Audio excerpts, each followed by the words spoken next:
on the other side of the coin. Yeah, my dad basically kidnapped me. Like over the other side of town, and then for like 3 nights, and then they moved us from there and put us way out in this place called Bonanza, and it was fucking. We were like an hour and a half away from them. You're in an emergency home to begin with. Nowhere, out on a farm. So that's actually similar to, like, my real dad, who I met all of like 10 minutes, decided it was a good idea to take me to California. So he takes me to California, and he doesn't like my attitude, so he decides he's leaving me in California with this lady who he meets and who he claims to have married but never really did. Now, here's the funny thing about that. So, CPS is contacted because this lady, Sophie, can't afford to feed me, can't afford to do all that. So CPS comes in and basically says, you're going to a foster home. So they take me from this lady's home. They do not contact my mom at first, who lives here in Oregon. Instead, they whisk me away to this emergency home where they have literally like 50 people in a fucking one-room shack. Okay, and we're treated like cattle here. Literally, we're not allowed to go outside. We're not allowed to be seen in public. None of that's allowed because it's called an emergency home.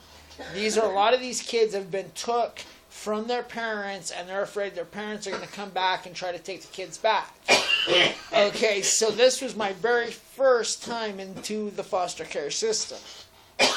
I was only supposed to be there a week. Instead, I was there for almost 3 weeks before they whisked me away into another foster home that didn't speak a word of freaking English. Now, I was consistently in trouble. I was doing a lot of things that I didn't want to do at the time, that I was I was hurting inside. I felt like nobody really wanted me. My mom was contacted and told that she couldn't have me because she lived out of state lines. So she had to come back and prove to the state of California that she was capable, even though she signed me over to my real dad to begin with. Okay, so I was now stuck. But here's where it gets really good. My grandparents lived in Tule Lake, California, had a chance to get me out of the foster care system, and said no. Because they just raised my brother, who was a complete worthless at the time. They didn't want to do it again. So they elected to leave me in the foster care system for 9 years. In California, Central California, where I was literally the redheaded stepchild. I ended up graduating. I still think I punched you in the nose in grade school one time. I ended up graduating from a high school where there was maybe 30 white people that spoke English. Oh, I understand that fucking shit. I was always held behind in school because my teachers were primarily focused on teaching illegals how to speak English, when I was obviously ahead of them, but not far enough ahead to where I should graduate. So I was stuck at limbo.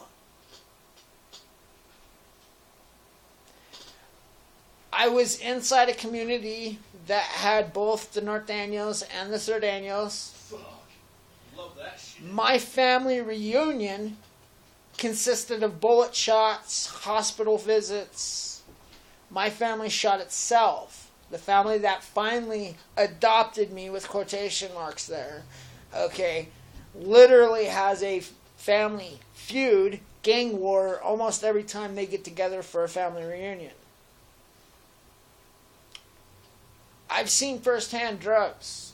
I've seen the illegal immigration. I've seen the fucking gangs. I've seen these neighborhoods get turned to shit because of it firsthand, and because of that foster care system. I've seen it firsthand. I've seen things in that foster care system that people should never even have to think of. Okay? Never have to think of. I was put in a group home once because one of the girls that was in a foster care home with me was being touched by the foster parent. And this was happening months before I even got there. Her and I became friends. She confided in me. The moment I found out, I started a ruckus. The problem is I was in a foster home with 3 blood relatives, 2 foster brothers that have been there for years, and this girl. I ended up going to the group home that day because I ended up boxing every one of them people, every one of those kids. I ended up losing my temper. I ended up boxing the old man when he came out to try to stop me. I ended up boxing the 3 officers that showed up when I got done whooping all their asses. And you know what the outcome was?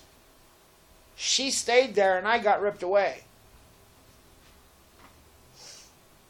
Despite everything I said, she stayed there. They didn't move her from that home. They allowed that to continue. A year later, I found out she took her own life.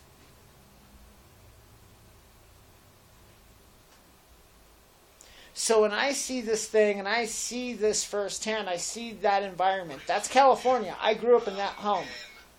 Okay, that's the shit that I got used to looking at growing up. So I had a very cold shoulder towards a lot of the shit going on right now before I even got out of high school, dude. So then I go to college. The very first thing they tell me is, you can't fail this test. Because I went to college a few years later, dude. I had to scramble around and find myself a while, but I decided to go to college. I was always a great student, dude. Grades were never a problem for me. So I decide I'm going to go to community college. I'm going to do a couple years here, and I'm going to qualify to go to a fucking university and all this crap, right? So I go in there to take their placement test. They tell me I can't fail. I'm thinking to myself, what the hell? So here's what I noticed. Now, I went in and actually tried my best, placed really high, did really good, got into college and all that good stuff, right? Rest is history. But there's this kid there that took the same test as me, and I swear this kid could not read green eggs and ham. Oh my God. And I'm thinking, you can't fail this test. You're giving this guy thousands of dollars of tax grants to go to, or loans to go to school. You gave him financial aid that he's gonna get. Now, this guy can't read, has no business being in college, and you're going to give him an income that you know damn well, once he drops out of college, is going to cost him an 18% interest. So then I became vocal about it. I started taking law classes and psychology classes instead of fucking history classes. I started questioning these people in my college, and you know what they did? They started to try to blackball me, dude. Literally, they tried to cut my finances. They tried to hold me from getting my loans and shit. That I all paid back, by the way. I paid every one of my loans back. But do you know what I did? I started making friends with the professors. I started making friends with the administrators. Not the people in charge of the financial aid career path, but the people in there that was in charge of the justice department. The people that was in charge of the psychology department. I got in there and I talked to them like I'm talking to you right now. Each one of them, they tell you today, I know who Mark is. That guy was a brilliant student. And boy, I love talking to that guy. That's how it was all going down, dude. And that happened because I was already screwed in high school, dude. I already lost a lot of opportunities in high school. I wasn't going to let that shit happen to me in college. So I was like, you're not screwing me. I was right here in Oregon, dude. They were trying to put me in this program. I took $3,500 in student loans. $3,500, that's nothing. Do you know how much I ended up owing in student loans? Before it was over, I ended up paying almost $2,200 or almost $22,000.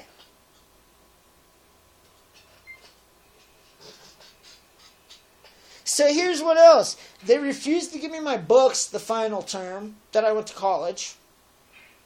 They refused to give me my financial aid until the fucking third week before this term was over. I funded my own money to get my books. I walked from Lincoln Street to KCC every day to go to class and back because I couldn't afford bus fare and students couldn't ride for free back then unless you went to OIT. I was on the dean's list every year, every term that I ever went to college. I was president's list, 3.5 or 4.0 student every term, despite all that. OIT loved me. They fucking sucked me right up. History department, psychology department. I went to OIT, dude, for a long time. And guess what? None of that stuff was ever used. I used the law to keep myself out of trouble, to help my friends. I used the law for my political career. Every time they try to impose these crazy-ass laws on us, I try to instruct my friends on their laws and their rights. I use the law, the psychology, to help people understand what the right and wrongs and the votes and stuff in this country. You know, to talk to you the way I'm talking to you right now, dude. I used to be shy. Can you imagine that? I used to be shy, dude. Yeah, I used to be shy. I could not sit in a room, dude. And there was a point where me being in a room, if I didn't know you like a fucking brother, I was getting up to leave the room. I can actually handle having people behind me now. And a lot of it is because I get out and I start talking the way I'm talking right now, man. And tell me, have you not felt more enlightened on a lot of stuff that's happening, dude? Just talking to me. Yeah. It makes sense, don't it? Yeah. It blows my mind, like, 'cause I don't watch TV or news or nothing like that, 'cause it's all bullshit. It's all media-driven fake narrative. That whole, the TV, the media, Hollywood, it's all fake crap. None of that matters. Does it really matter who's wearing that outfit in Hollywood? None of that crap matters. But they want us to believe it does. They want us to believe Russia matters. Do you know why it matters to me? Because it uncovered Uranium-1. It exposed Hillary and Obama. That's the only reason Russia matters to me. But they want me to think that Trump somehow colluded with the campaign. Which is hilarious, because the only person that got in trouble for campaign fraud was Hillary. Yeah. So, remember what I said. Every aspect of that deep state has attacked Trump. From the media that he said is fake news. The same media that pumped Woman's Choice. The same media that fucking hates him. Entertainment world hates him. Even though they loved him a few years back. He's just wiping all the bad guys out. Show me the footage of where he said, "I'm draining the left." Did you hear anywhere where he said, "I'm draining the left"? No, he said, "I'm draining the swamp." That's both sides. Left, right. He said there's crooks and there's liars. Yet somehow he is hated by the liberals. Somehow they make it sound like he is attacking just them. Well, I got news for you. Washington is filled with crooks and liars. On both sides. The swamp has submerged politics. There's liars and there's crooks on both sides. For the first time, we get a president out there that actually says that on camera, that calls this all out on camera, and he's hated by everybody. You know, it's a scary thought. I tell everybody this. The Liberal Party is non-American. There's no such thing as an American Democrat. Do you want to know why? So let's take and consider what is the Democratic Party right now? Socialists? Bernie Sanders? Black Lives Matters? So there's your race card. You got your so-called refugees. So there's your Islam card. You got your big name families like the Clintons, the Bushes. You got your big name families like the Browns, Kate and Jerry. Yep. You got the Obamas, all deep state. You got does any of that? You got Antifa in there that's already been qualified as a domestic terror group. So at what point does this Democratic Party even say anything about being American? And now throw in the illegals, who they're fighting so hard for by ripping our rights down. Yep. They're not waving American flags. They're waving communist flags, Antifa flags. They don't care about America. They care about ripping America apart. They don't care about the Christian morals and values. They care about gay rights, cross-gender, transgender. They don't care about Christian one man, one woman. They don't care about birth, child. They care about abortion. They care about gay marriage. They're enacting everything that's against the Christian morals and values into this country. And I don't know if you're a religious person or not, but take a look. America has become Babylon. Yep. It's sex-driven. Every television show, every magazine, everything, every advertisement. Drink Coke. Buy this car. All sex-driven.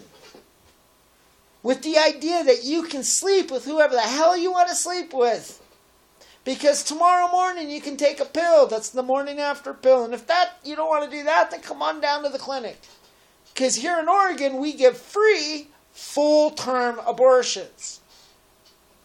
Full fucking term? Full term, which means if you decide the last minute you don't want to have the kid, you can legally in the state of Oregon have an abortion. That's so disgusting.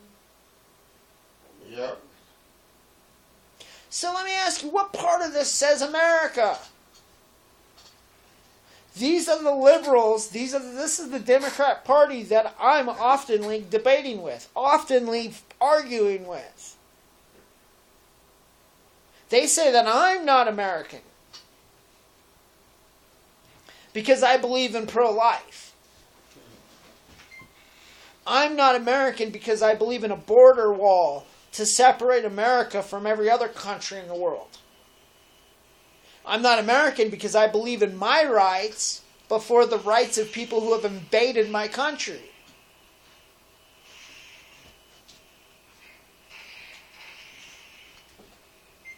I agree with the ability to say the word invaded because they did. There used to be a day in this country where 11.5 million people who come here unannounced get shot because they're an invading army. Yet today, it's illegal immigration. They're immigrants. There used to be a day where 11.5 million people who came across my border illegally would constitute a foreign force. Yep. I have a constitutional right to defend my country against any enemy, foreign or domestic, against any government that no longer sees fit the needs or the wants of the American people. Once that government becomes too corrupt and overpowered that it no longer represents the rights and the needs of the American people, it is the duty, not the right, of the American people to overthrow such governments. So tell me, in the state of California, do they represent the American people?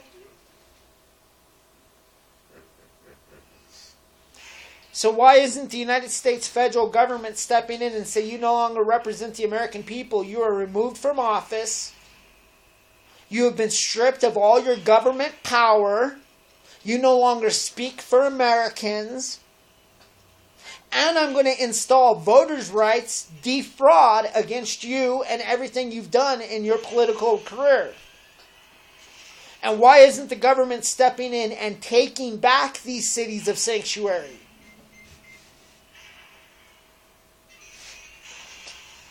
They're not American citizens. There's a law that says you can't attack American citizens. The military, the government cannot attack its own citizens. Well, guess what? Our citizens don't live behind sanctuary walls. Illegals do. Refugees do. Not people who care about America. And if there is some, you should probably walk to New California. We'll find you a spot. And we can deal with old California and all those anti-Americanists. But I'm not giving them any part of my land. They're not getting any part of my country. They can leave. They're not getting California. We won that. Remember the Alamo? That's our fucking state.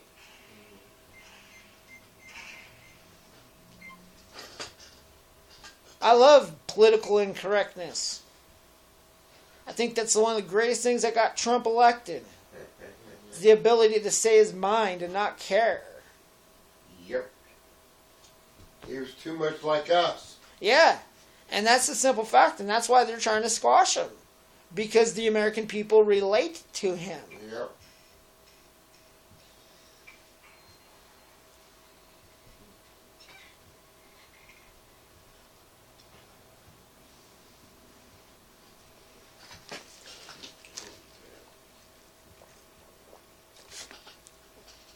You open the eyes just a little bit and it all just fucking pours out, dude.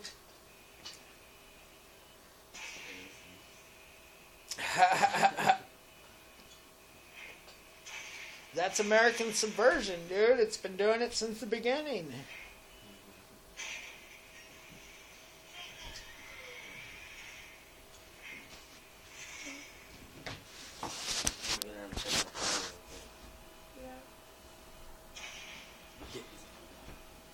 And your car's getting torn to shreds. My kitten's No. more like